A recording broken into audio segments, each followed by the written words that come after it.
January 1943. Dawn breaks over the Alabama horizon, painting the flight line in pale gold. Engines cough to life, one after another, until the air vibrates with the steady hum of propellers. Lined up beside the runway, a dozen young men wait. Not soldiers by birth, not warriors by upbringing. Farmhands, mechanics, college boys, faces still carrying the softness of youth, yet eyes fixed with quiet determination. An instructor, his voice rough from years of shouting over roaring engines, gives a single nod. Take her up. The student grips the throttle, heart hammering. In moments, he's airborne, the earth falling away beneath him. Half a world away, in Berlin, Luftwaffe officers share a quiet laugh over intercepted reports. Americans are training pilots by the thousands, one scoffs. Factory workers pretending to be aces. They had no idea what was coming.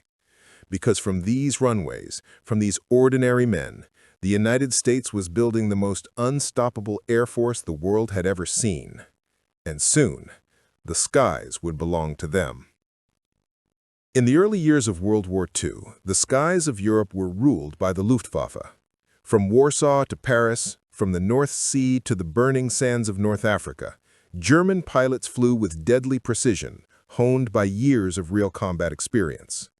They had trained under men like Hermann Göring and Ernst Udet, air veterans from the First World War, who believed flying skill was something born, not taught.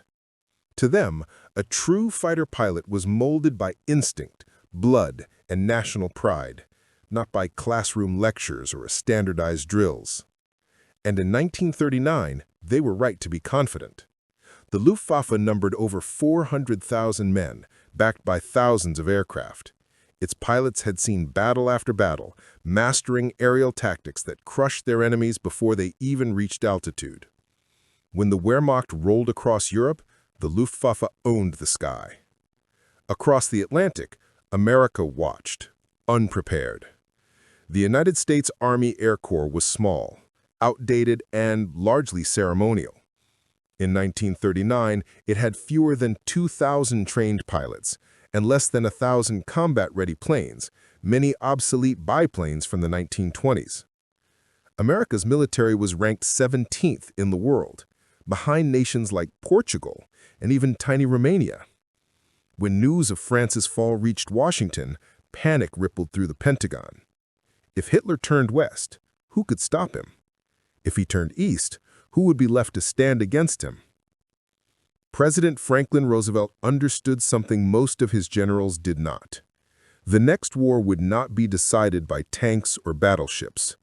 It would be decided by air power, by the ability to control the sky. In May 1940, he made a bold declaration. We must build an air fleet second to none. But there was one problem. Where would the pilots come from? The United States had no tradition of mass pilot training. Flying was a luxury hobby for the rich, not a discipline for ordinary men. Even the idea of a civilian pilot sounded absurd to most military officers. Still, America had something the Axis didn't: numbers.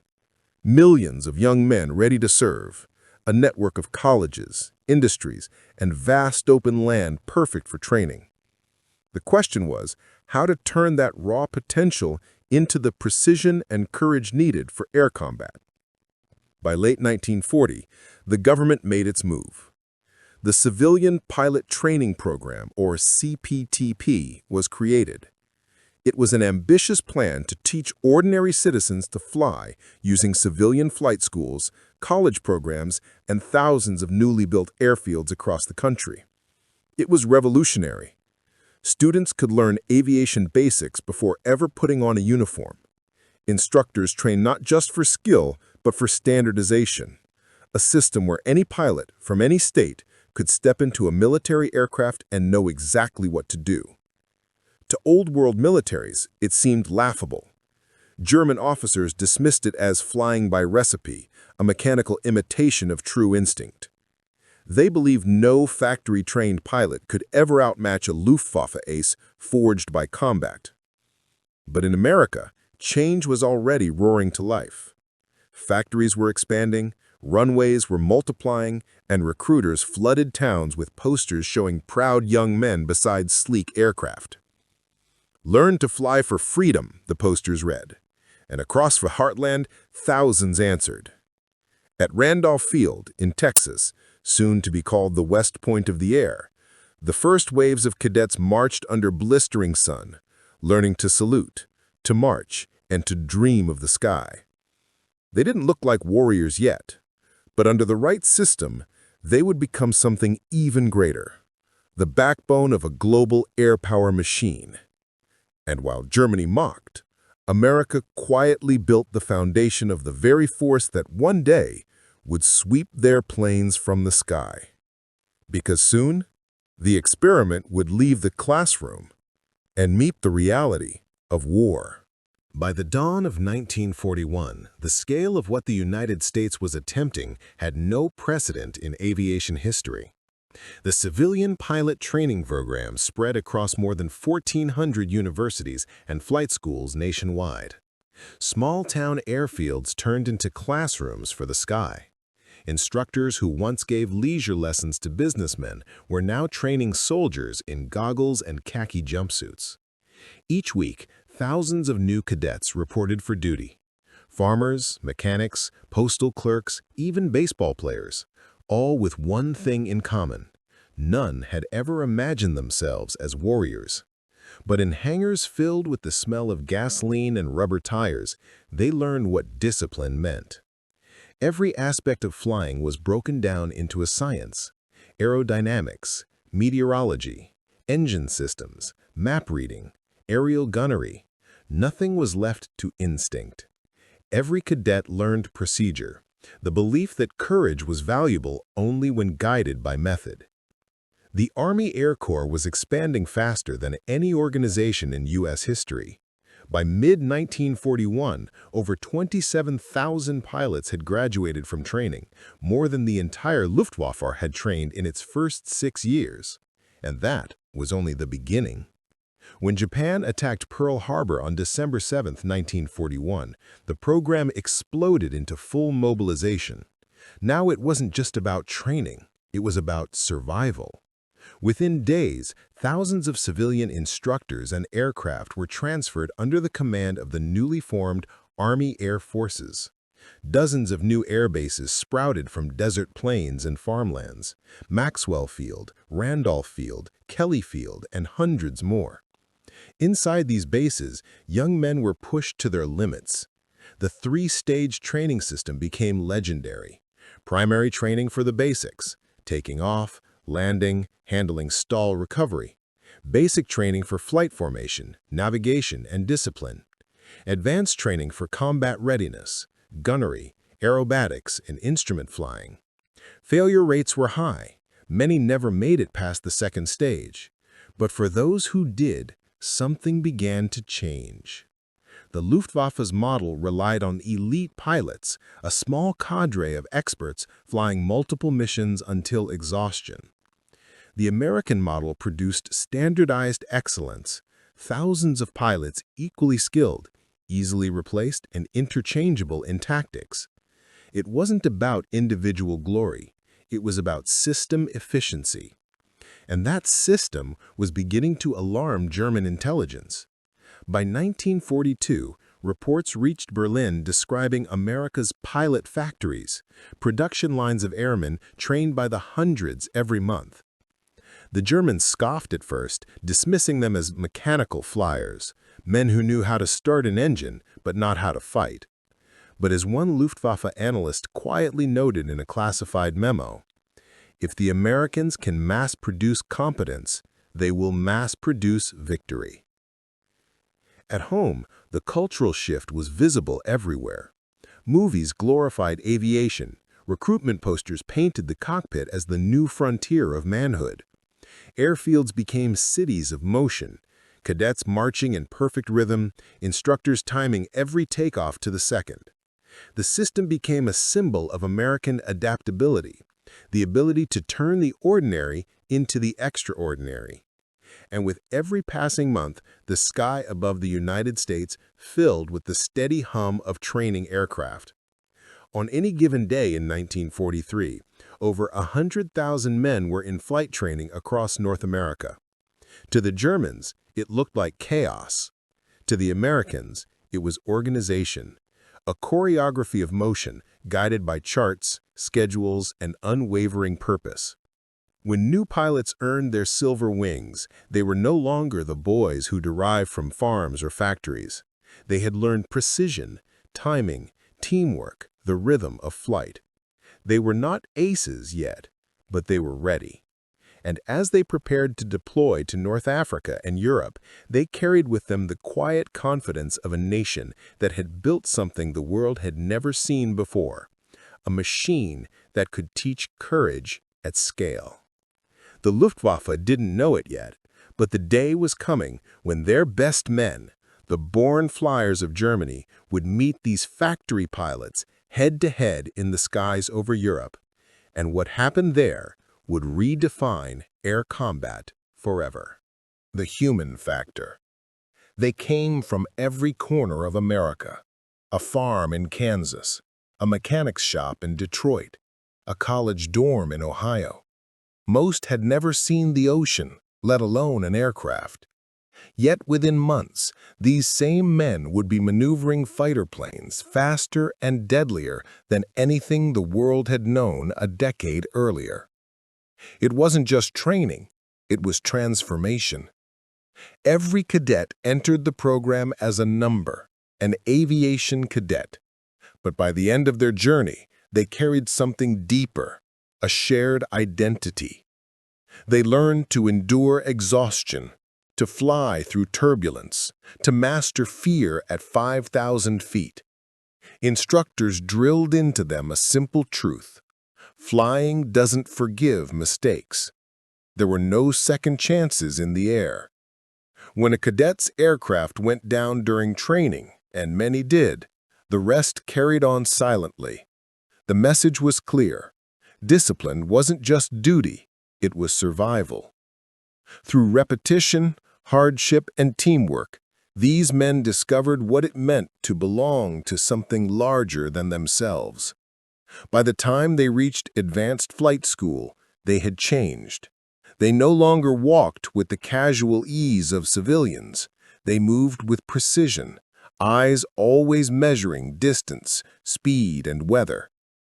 America had found a way to turn ordinary men into instruments of the sky. The industrial engine. Behind every pilot stood an empire of industry. If the Luftwaffe had tradition, the United States had production. In 1940, America built 6,000 aircraft. By 1944, it was producing 96,000 planes per year, bombers, fighters, trainers, transports, each one rolling off assembly lines at a pace the world had never seen. Factories ran day and night, lit like small cities. Women assembled instrument panels. Mechanics tuned engines built by Ford, General Motors, and North American Aviation. Every hour, another trainer aircraft left the hangar, ready for a new student. This industrial miracle gave flight training a rhythm, a pulse. For every aircraft lost in practice, another was waiting. For every pilot who graduated, a new one arrived to take his place. Germany's model relied on elite aces flying hundreds of missions each. America's model produced an army of good pilots instead of a handful of great ones. And that difference, multiplied by factories, became unstoppable. What the Luftwaffe saw as inefficiency was actually America's hidden strength, a system that could outlast war itself. Training innovation. From the start, America's training philosophy was different. It wasn't built on legend or personality. It was built on process. Training was divided into 3 structured stages: primary, basic, and advanced. each lasting about 9 weeks. Every phase tested not only skill, but adaptability. In primary, cadets learned to trust the aircraft, to understand lift, drag, and stall.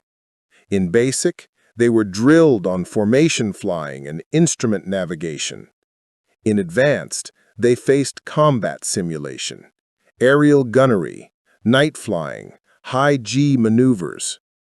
By the time they earned their wings, a pilot had logged roughly 200 flight hours and mastered every emergency procedure imaginable. The process was relentless, but consistent. It didn't produce heroes, it produced professionals. And it worked because it removed ego from aviation. No one cared where you were from. No one cared about rank or wealth. Only skill mattered.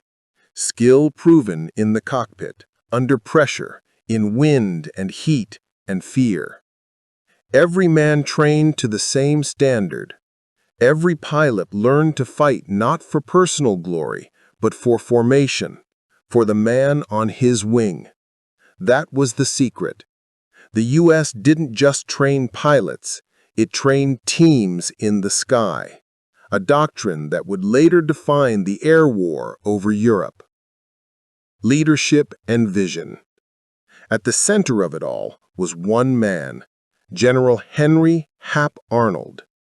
He believed air power would decide the future of civilization, and he was determined to make America the master of it.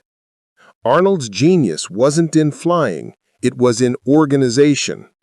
He understood that technology and human discipline had to grow together. So he built a command structure that ran like an industrial organism, efficient, layered, and driven by purpose.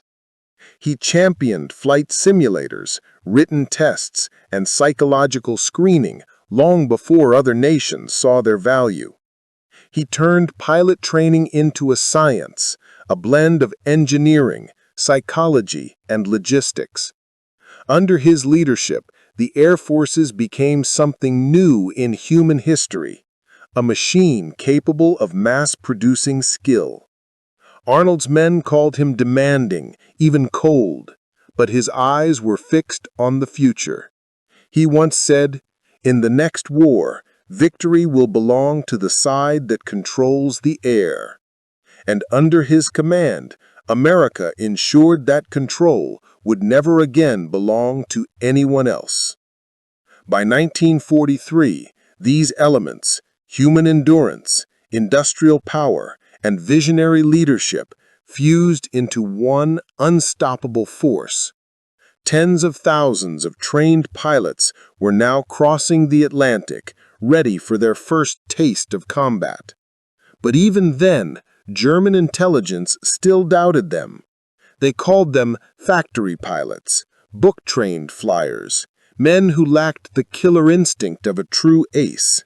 That belief was about to be tested in the cold, unforgiving skies of Europe. Enemy perception. Inside Luftwaffe intelligence headquarters in Berlin, reports from across the Atlantic piled up. They described a massive American air training system, hundreds of schools, thousands of instructors, and a seemingly endless stream of new pilots. But the reaction was not concern, it was laughter. To German officers hardened by years of war, the numbers seemed absurd. "How can you mass-produce skill?" one colonel asked. For them, flying was art, not arithmetic. German aces like Adolf Galland and Werner Mulders had been flying since the Spanish Civil War. They believed in instinct, in the natural feel of flight, something no classroom could ever teach. And they weren't entirely wrong. The Luftwaffe's early pilots were among the most gifted combat aviators in history. But their flaw was elitism. Germany built an air force around its few best men, and no system to replace them. The Americans built theirs around an idea that anyone could become good enough, fast enough, if the system was right. As the war dragged on, that difference would matter more than courage itself. Because Germany's aces could win battles, America's system could win wars. By the time Allied bombers appeared over the Ruhr, German officers realized something terrifying. No matter how many American aircraft they shot down, more always came back, and every new pilot seemed just as competent as the last. What began as mockery turned into dread. The Luftwaffe, once proud and confident, was now facing a machine that simply did not run out of men. The technological edge. If men were America's strength, technology was its armor. The factories that built the training planes also produced the tools that would define aerial warfare, the fighters that carried ordinary men into history. Early in the war, American pilots flew the P-40 Warhawk, sturdy but limited. It wasn't until 1943 that the new generation arrived, the P-38 Lightning, the P-47 Thunderbolt, and the P-51 Mustang. Each was faster, tougher, and longer range than anything the Luftwaffe could mass produce. But their true secret wasn't raw power, it was reliability. The American pilot could trust his engine, trust his instruments, trust that his machine would bring him home. The German pilot often could not. By 1944, fuel shortages and rushed production meant Luftwaffe aircraft were fragile, inconsistent, and difficult to maintain. To an American pilot trained in procedure, every mission was a test of discipline. To a German pilot trained in instinct, every mission was a gamble. And as formations of B-17s and B-24s thundered toward their targets, escorted by swarms of P-51s, a pattern emerged. Technology married to training. System joined with spirit. That combination broke the Luftwaffe's spine long before its last aircraft was shot down. The moral and psychological shift. There was something else happening, something deeper than machinery or tactics. The transformation of the American pilot wasn't just physical, it was psychological. These were men who'd grown up in small towns, in quiet lives. They weren't raised to be warriors. But the training, the repetition, the sense of brotherhood, it all reshaped how they thought about courage. To them, bravery wasn't glory, it was responsibility. Every man trusted the other to hold formation, to stay calm, to follow procedure even when the sky turned into chaos. Instructors called it the discipline of calm. It became the defining spirit of the U.S. Air Army Forces, a belief that steadiness would always beat aggression. Meanwhile, German training had grown desperate. By 1944, cadets were being rushed into combat after barely 100 flight hours. Their instructors were dead or exhausted. The Luftwaffe's elite system had devoured itself. The Americans, however, had created something self-sustaining, a human engine that never stopped producing competence, a philosophy of flight built not on instinct, but on trust. In the end, it wasn't arrogance or power that defined America's airmen. It was that quiet, unshakable confidence born from training that worked, a belief that even a man who once tilled fields or fixed cars could rise above the clouds and stand equal to any ace in Europe. By late 1943, the transformation was complete. America had built an air force of trained, disciplined, and technologically superior men, a living network of courage and precision. And as their bombers crossed the English Channel, those ordinary citizens were about to meet the Luftwaffe face to face. The skies over Germany would soon decide whose system, instinct or discipline, truly ruled the modern age. Because what came next was no longer about training. It was about survival. The baptism of fire. It was the winter of 1943 when America's experiment finally met reality. The 8th Air Force, tens of thousands of men trained in those dusty southern airfields, was now in England, ready to strike at Hitler's heartland. Their mission was simple on paper, impossible in practice. Fly deep into Nazi Germany, in daylight, without fighter escort, and come back alive. The Germans called it madness. The Americans called it duty.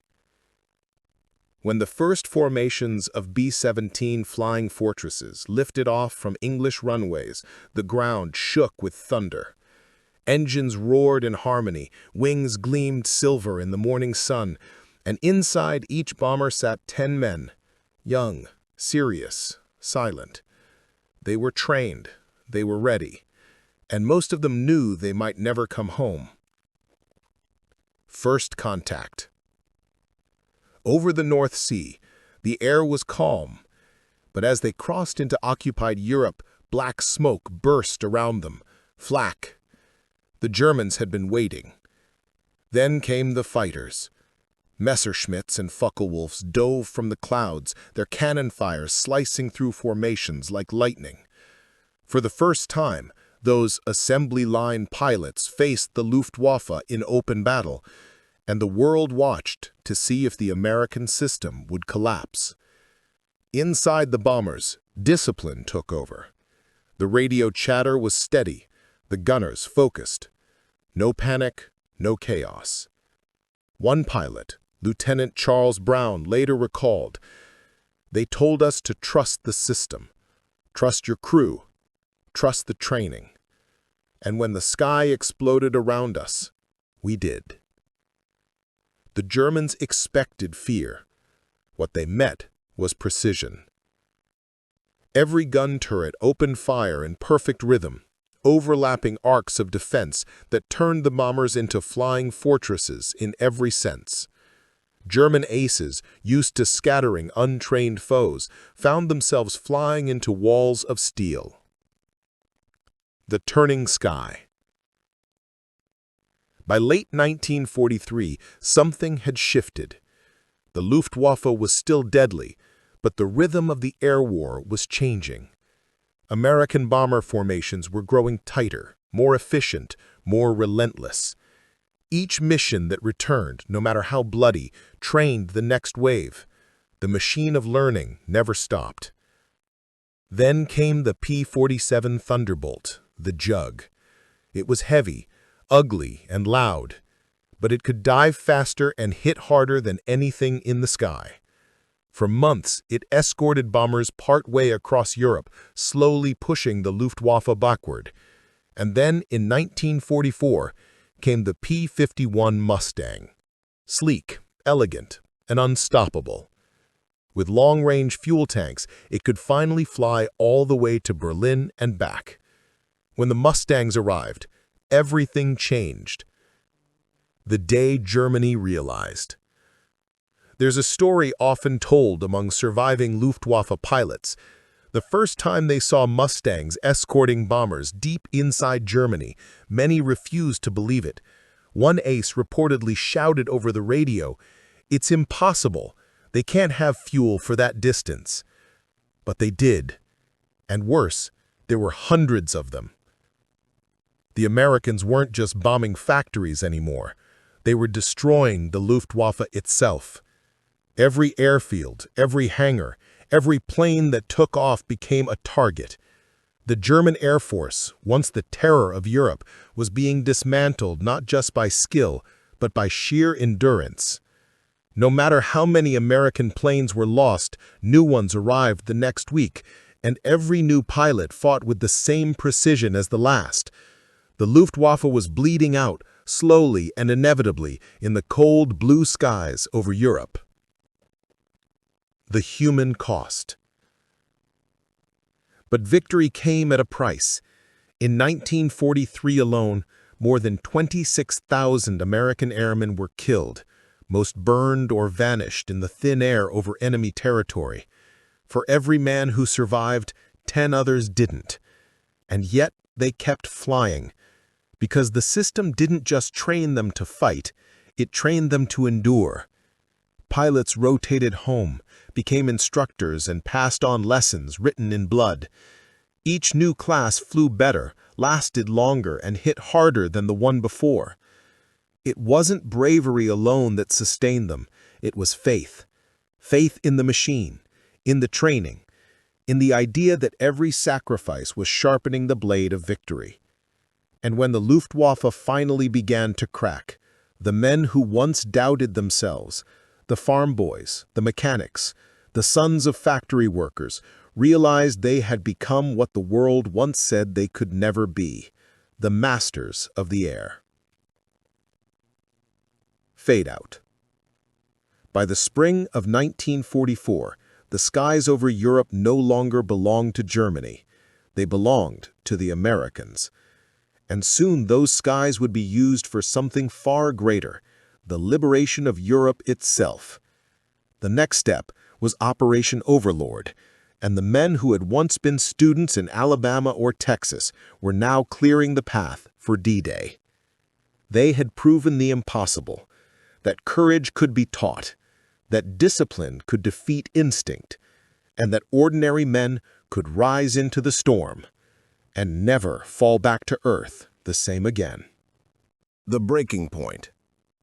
By mid-1944, the Luftwaffe was fighting for its life. Its veteran aces, men like Gallant, Hartmann, and Barkhorn, had logged hundreds of kills, but each victory came with heavier losses. Fuel was scarce. Replacement pilots were rushed through training in mere weeks, and across every airfield in occupied Europe, the black smoke of burned aircraft stained the sky. Meanwhile, the Americans had achieved the unthinkable. Their flight schools back home, from California to Georgia, were operating around the clock, day and night. Every month, hundreds of new pilots arrived in England, trained to a level the Germans could no longer match. It wasn't just numbers, it was method. The U.S. had perfected the industrial art of war, where even pilot training followed an assembly line rhythm. Every man knew his checklist. Every instructor followed identical procedures. Every lesson was standardized, measured, improved.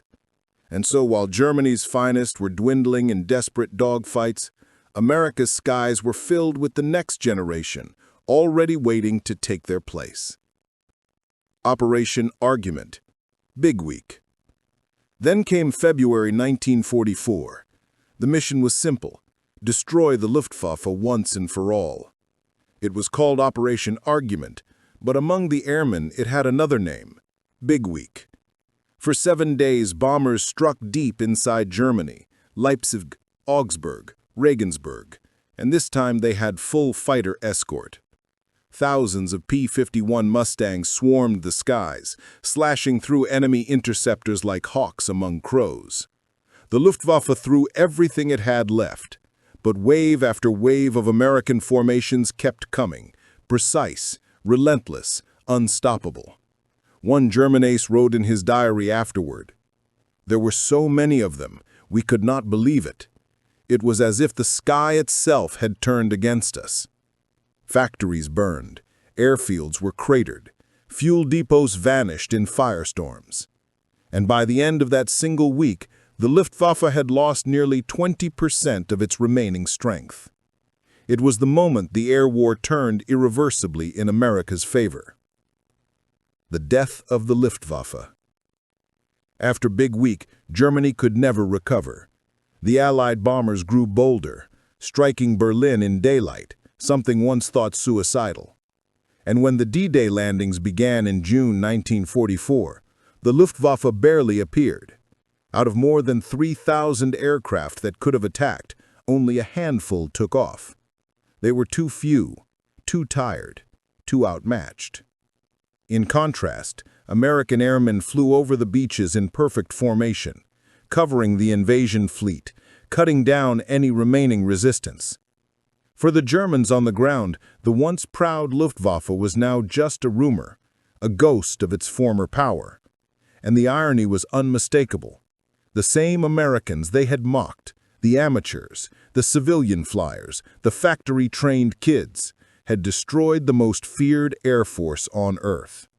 Not by luck, not by numbers alone, but by the strength of a system built on faith in the ordinary man. when legends fell. By late 1944, even the Luftwaffe's top aces could feel the end coming. Adolf Galland, once Germany's celebrated fighter leader, admitted bitterly, "The enemy pilots are not better than we are, but they never stop coming." That was the truth of it. No matter how skilled the Germans were, they faced a machine that could not be exhausted. Every time an American bomber fell, another took its place. Every time a young pilot died in Europe, a new one was climbing into a cockpit in Texas, Kansas, or Florida. It was a war Germany could no longer afford, a war of endurance fought by a nation that had learned how to mass-produce excellence. The sky at war's end. As 1945 dawned, the skies over Europe told a silent story. The Luftwaffe, once proud and unchallenged, was gone. The air belonged to America. Over Berlin, Mustangs patrolled unopposed. Bombers flew without fear. And in the final months, the U.S. Army advanced beneath an umbrella of total air superiority, an advantage won not by chance, but by preparation, by men who had once been told they weren't soldiers. One German general summed it up best after the war. "We underestimated not the American machines, but the American spirit. They trained their youth not to fear the impossible." A sky full of heroes. When the war finally ended, thousands of American pilots returned home, some with medals, many with scars, all forever changed. They had started as mechanics, clerks, farmers, sons, and they came back as masters of an art born in terror and discipline. The Germans had laughed once at the thought that America could forge warriors out of civilians. But in the end, those same civilians conquered the sky, broke the back of the Luftwaffe, and made victory possible for the free world. As Europe burned and peace finally dawned, one truth remained crystal clear: that the strength of a nation is not in the blood of its warriors, but in its ability to make warriors out of ordinary men. The Empire of the Air. When the guns finally fell silent in May 1945, the world looked upward and realized that the sky now belonged to America. The once unthinkable had happened. A nation that, just 5 years earlier, had struggled to fill its own airfields, now commanded the greatest air force in human history. In less than half a decade, the United States Army Air Forces had grown from a few thousand pilots to more than 2.4 million men and women, operating nearly 80,000 aircraft across every continent. No empire had ever wielded such reach. Not Rome with its legions, not Britain with its navy. The sun never set on American air power. The German cities that once echoed with the confidence of the Luftwaffe now lay silent. The once proud airfields of France and Holland were lined with the wrecks of Messerschmitts and Focke-Wulfs, twisted metal monuments to a defeated idea. And yet, in every American victory, there was a whisper of awe, even respect. The Germans had learned the hard way that the American experiment, this belief that ordinary citizens could be molded into elite pilots, had been no illusion. It had worked. The human return. In the months after victory, transport ships and converted bombers ferried home the men who had carried the war on their wings. They came home older, thinner, quieter, their hands still marked by the vibration of engines that had once carried them over enemy skies.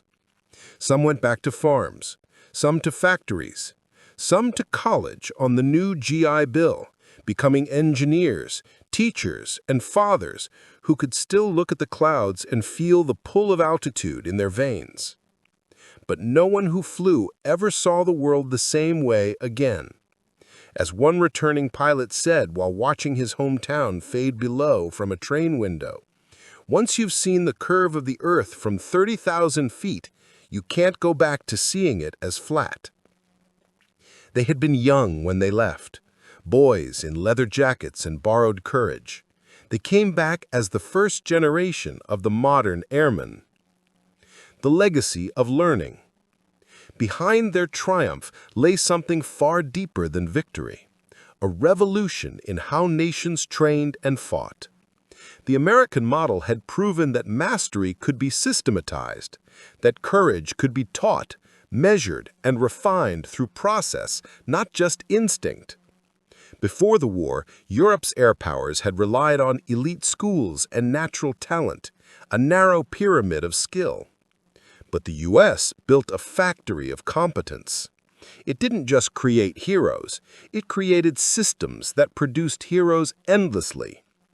By 1945, American flight training had evolved into a scientific process involving psychology, physiology, and simulation. Each crash was studied, every error recorded, every lesson preserved. Failure became data, not shame. And that mindset would later define not just the Air Force, but America's technological rise in the decades to come. The men who once trained under wooden hangars in Texas and Georgia would later build the jets that broke the sound barrier, launched into space, and dominated the Cold War skies. In a very real sense, the seeds of NASA, the F-86 Sabre, and even the moon landing were planted on those dusty runways during the war. The quiet victory. But perhaps the most remarkable victory of all wasn't measured in tonnage dropped or missions flown. It was measured in belief, in the idea that you didn't have to be born special to do something extraordinary. That belief would become America's silent strength long after the guns fell quiet. It echoed in classrooms, workshops, and factories, wherever young men looked up at the contrails of high-flying jets and thought, if they could do it, maybe I can too.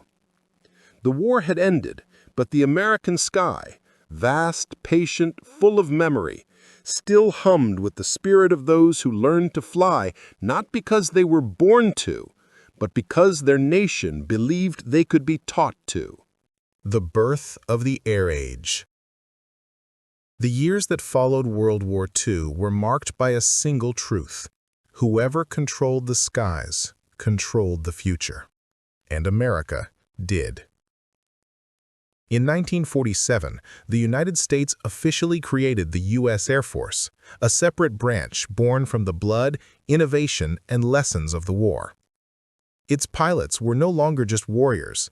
They were the vanguard of a new civilization built on flight, speed, and distance. The philosophy that had once been mocked by Germany, training the average man to achieve the extraordinary, became the foundation of the modern military world. No longer would nations rely solely on aristocrats, aces, or born flyers. The skies were now democratic, ruled by discipline, process, and progress. Every air force that rose after 1945, from Britain to the Soviet Union, quietly studied America's system. And in doing so, they admitted a silent truth. The German disbelief had been their downfall, and the American belief had become the blueprint for the future.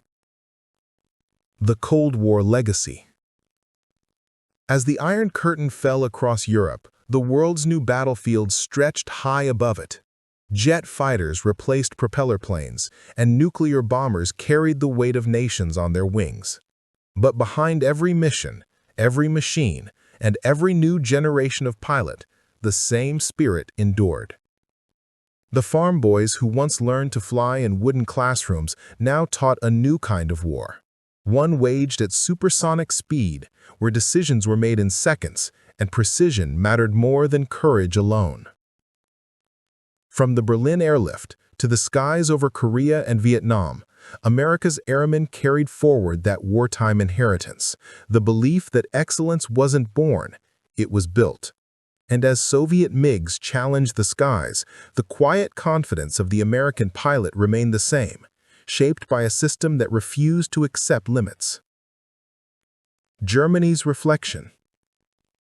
In post-war Germany, former Luftwaffe officers watched this transformation with a complex mix of admiration and disbelief. They had once ruled the air with the best machines and the finest aces. Now they studied their conquerors' methods in classrooms rebuilt from the ashes. Many of them joined NATO years later, working alongside the same Americans they had once fought. Men who had turned industrial efficiency into military art. One German instructor reportedly told his students in the 1950s, "We once believed skill was born. The Americans proved it can be made." It was a quiet confession, not of defeat, but of revelation. The endless sky. By the time the first American astronaut broke free of Earth's atmosphere, the line between soldier and pioneer had blurred forever. The cockpit had become the cradle of exploration itself. The same disciplined training methods that forged B-17 and Mustang pilots now prepared men for the vacuum of space. From the roar of engines over Europe to the silence of orbit above Earth, the legacy of those ordinary flyers had evolved into humanity's greatest journey.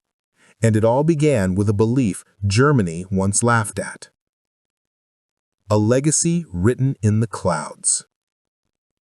Today, when veterans gather at air shows, they often stand silently beneath the roar of restored Mustangs and Thunderbolts. The smell of fuel, the vibration of engines, the glint of sunlight off polished aluminum, it brings everything back. Not just the battles or the losses, but the miracle of what they accomplished. They had taken a nation of civilians and taught them to master the air. They had turned doubt into doctrine, and they had proven that courage, when multiplied by discipline, could change the world. As one old pilot once said, staring at the contrails high above, "The Germans thought we were dreamers. Maybe we were, but we were dreamers who learned how to fly." The war had ended long ago, but its echoes still live in every flight that rises from American soil, in every young pilot's eyes, in every engine's roar, in every belief that the impossible can be taught. And that is the true legacy of the men who once rose from the fields of Alabama, the deserts of Arizona, and the coasts of California, to prove that ordinary citizens could indeed become elite pilots. The lesson in the sky. History often remembers wars by their battles, their victories, and their machines. But sometimes, the greatest story isn't about what was built, it's about who was built. America's triumph in the air was never simply about planes or production lines. It was about a belief, a radical, unshakable belief that greatness could come from anyone willing to learn, to endure, to rise again after falling. The Germans never understood that. They saw pilots as born eagles, rare, untouchable, gifted by fate. But the Americans saw something deeper in the human spirit. They believed that skill could be taught, courage could be shaped, and that the measure of a man wasn't in his birthright, but in his persistence. And in those skies over Europe, that belief was proven true 1,000 times over. Every pilot who climbed into a cockpit carried more than bombs or bullets. He carried the faith of a system that trusted him to do the impossible, even if he was just a farm boy from Iowa, a mechanic from Detroit, or a student from Kansas. They were never supposed to win. But they did. Not because they were extraordinary, but because their country taught them how to be. The world they left behind still carries their fingerprints, in every jet that cuts across the clouds, in every rocket that leaves the earth, in every young dreamer who looks up and whispers, "I want to fly." The war ended, but their story never did. It became the quiet heartbeat of an entire generation, men who once conquered the sky. And in doing so, they proved that the true power of a nation isn't in its machines, but in the hearts of its ordinary citizens who dare to rise above them. The horizon glows gold again. Engines hum in the distance. Somewhere, another student grips the throttle for the first time. The lesson lives on.